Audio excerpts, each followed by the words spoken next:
Ladies and gentlemen, welcome back to the Ironworker Gaming channel. I am Ironworker814, and I've said it in the past, but the main thing I try to offer on this channel is perspective. The perspective of someone who isn't going flawless in trials every weekend. The perspective of someone who doesn't have 500 last wish raid clears. And the perspective of a player who is maybe more in line with the bulk of the Destiny 2 player base. But what's my point in saying this? Well, it all kind of circles back to the weapon we're reviewing today, which is Xenophage, and this review was requested by Thanos. Because in almost every scenario, I really think this is the best heavy weapon for your average Destiny player to be using.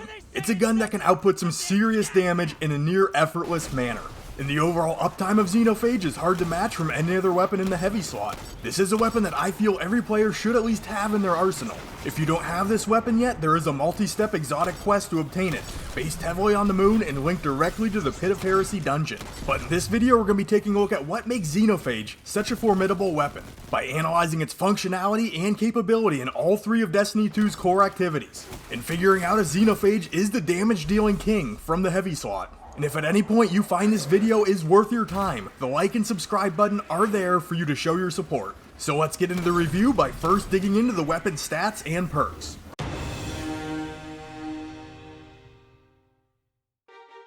Xenophage is a solar exotic heavy machine gun shooting at 120 rounds per minute with 13 rounds in the magazine. Pulling up the full spread of stats from Light.gg, we see big numbers in impact and range, with lower marks in stability, handling, and reload speed. This gun has an aim assist value of 33 with a bounce intensity of 15, making the weapon's recoil pattern mainly vertical. The intrinsic trait is pyrotoxin rounds, fires high-powered explosive ammunition. There is no true exotic perk on Xenophage, but a few noteworthy additions we have here are high caliber rounds, where shots from this weapon knock the target back further, and this is also notoriously good for flinching enemy guardians when engaging in PvP. And we also have rangefinder. Aiming this weapon increases the effective range and zoom magnification. At the time of making this video, there is no exotic catalyst available for Xenophage, so we're all wrapped up here. We'll head over to the tribute hall and get a sense of Xenophage's functionality and damage output.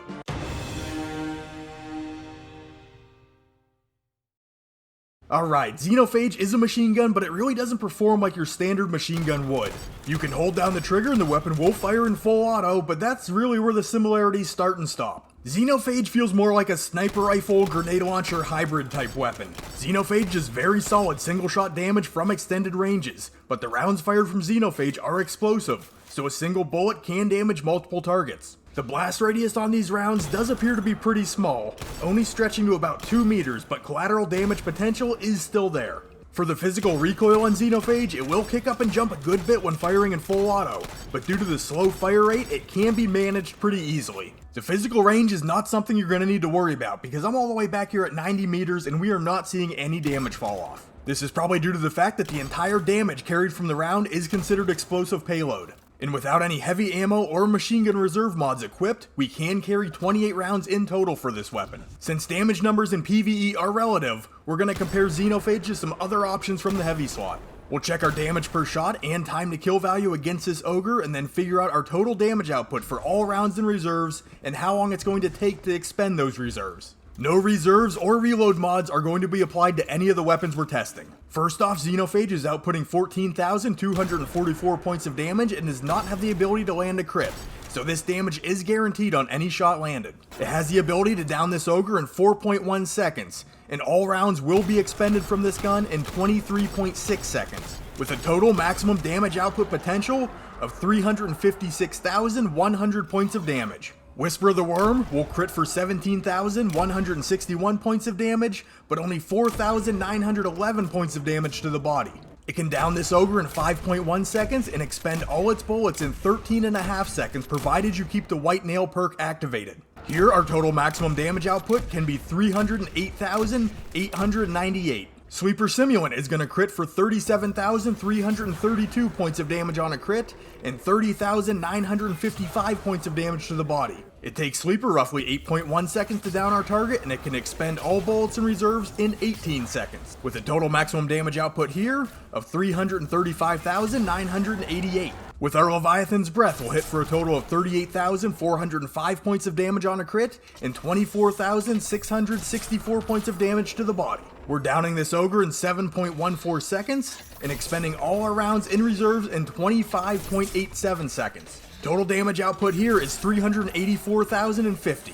All of these weapons are capable of outputting some serious damage, and each weapon does have pros and cons as far as their situational utility is concerned, and there certainly are means to further boost each weapon's damage output. But with Xenophage, considering the amount of damage it can deliver, the speed at which it delivers it, and the ease of use since we don't have to worry about landing crits, I consider this to be the best all-around option for the heavy slot. And with that, let's head into some PvE activities and take a look at its performance.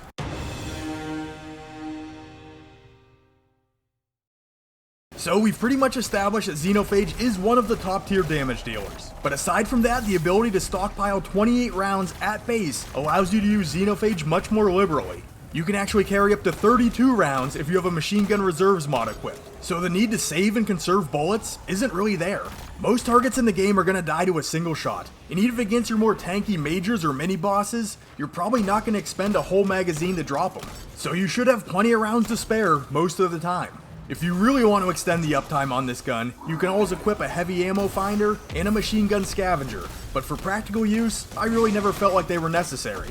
And for the damage that this weapon outputs, the ease of use is really mind-blowing. This weapon can't crit, so you don't have to worry about landing crits. A weapon like Whisper of the Worm is great for outputting a lot of damage in a very short window, but you're severely punished if a single crit lands on the body, dropping your damage output by 250% and canceling the white nail perk. With Xenophage, all you're being asked to do is to land a shot somewhere on the target, and you won't miss a beat. Now, a heavy weapon that we didn't cover is swords, which do have extremely high damage output. But Xenophage can have a leg up on them, because in many scenarios, it's being used at a safer range. Now, the drop the Warlock well and chop the boss down with a sword game plan does work really well currently. But what if you're not a Warlock? Or what if you don't have a Warlock in the party? Or what if there is a Warlock in your fire team, but they're not running well? Oftentimes, outside of a coordinated fire team, you don't know what you're going to have to work with. With Xenophage, you're dealing that high damage from a safe distance, far away from a boss's stomp mechanic, and clear of any flood of ads that may be entering the area. All three of these previous points make this weapon a great option for less skilled players or predominantly solo players. No matter who you're paired with or what you're coming up against, Xenophage can handle it in a relatively effortless manner. And this weapon is 100% endgame viable. I've had success with it nearly everywhere: raids, high-level nightfalls, dungeons. Xenophage still does its thing. Only two real drawbacks come to mind when we're looking at Xenophage. First, that single shot damage is lower than weapons like Sleeper or Leviathan's Breath. In engagements where you're finding yourself needing to fire off a shot quick and then get to cover, they may be the better option. And secondly, this weapon is not easily accessible for all players. While I do find it to be the best option for new or solo players, obtaining it is no small task, and you're probably going to need a fire team to get it. I mean, the initial steps aren't bad, but eventually you're going to have to head into the Pit of Heresy dungeon and defeat a hidden boss in a mechanic-based encounter, which is going to take a little bit of skill and coordination. But with that, let's take Xenophage into Gambit.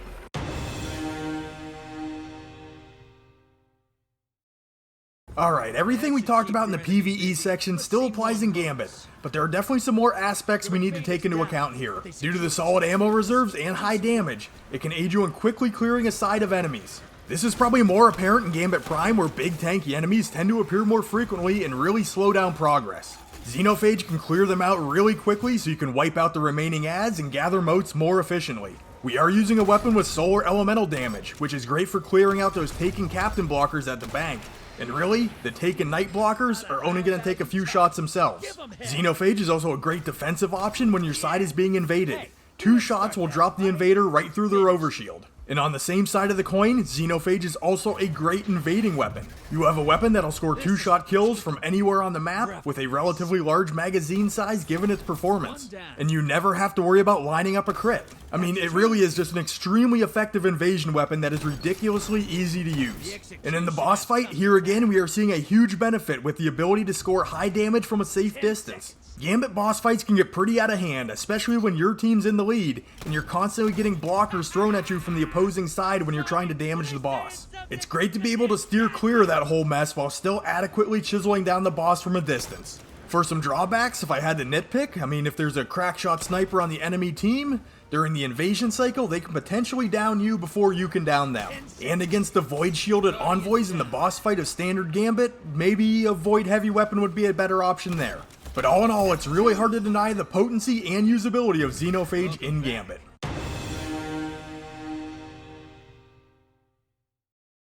For the PvP section, we'll start off with the damage numbers. Landing a shot on an enemy guardian is going to net you 150 points of damage, so you can down an enemy player in 0.6 seconds by landing 2 shots. But you can also down a roaming super with 3 shots. And Xenophage has a blast radius of 2 meters, but due to the high per shot damage, we can still secure a kill on a target on 2 near misses. But in the Crucible, Xenophage performs pretty well in here also. Landing 2 shots on an enemy guardian generally is not a big ask, and even though the aim assist stat of 33 wouldn't suggest it, this gun feels extremely forgiving. Now when we do pull heavy, we're going to get 4 shots, and even when I was kitted out with every machine gun or heavy ammo mod that I had, I still pulled 4 shots. Even though this is only enough ammo to outright guarantee 2 kills, I found success by grabbing heavy ammo, falling back, and using it like a sniper rifle. Due to the high per shot damage, enemy guardians who had taken just a little bit of damage were easy prey.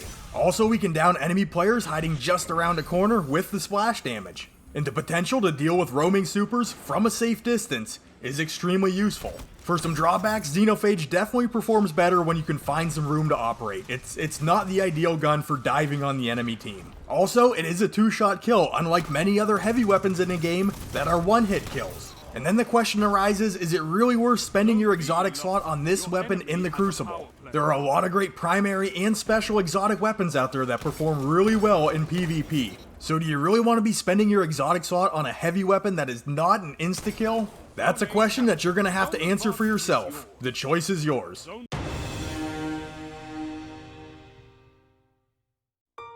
So Xenophage, while it can perform good in the Crucible, it is a monster in every other aspect of Destiny 2. This is a weapon that is capable of accomplishing nearly anything you're asking it to do. And I would definitely consider Xenophage to be one of the must-have exotics currently in the game. It is extremely powerful and hardly requires any skill to wield effectively. If you don't have it, it is 100% worth going after. If you're short on people to play with, find a group on LFG, send messages, post in forums or comments, just do something because you want this gun.